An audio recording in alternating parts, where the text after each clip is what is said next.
আমাদের মেয়েদের বিশ্বকাপ জয় ট্রফিটা যেন ঠিক শেষ ভার্নিশের মতো, যা তাদের এতদিনের দীর্ঘ পরিশ্রমকে আরও উজ্জ্বল করে তোলে, আর ততটাই স্যাটিসফাইং যাতে তাদের প্রতিটা পরাজয়, দীর্ঘ প্রচেষ্টা, কঠোর পরিশ্রম ও সব কষ্টের ঝলক ফুটে ওঠে।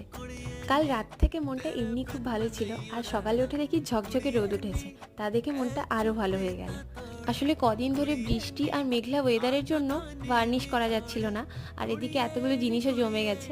তাই ভাবলাম আজকে কুলো, পিঁড়ি আর গাছকৌটোগুলোতে সব ভার্নিশ করে শুকিয়ে নিই তাড়াতাড়ি। আগেই গাছকৌটোর একটা ভিডিওতে তোমরা কেউ কেউ জানতে চাইছিলে যে কোন ভার্নিশ আমি ব্যবহার করি, তো আগেই দেখিয়ে দিয়েছি সেটা।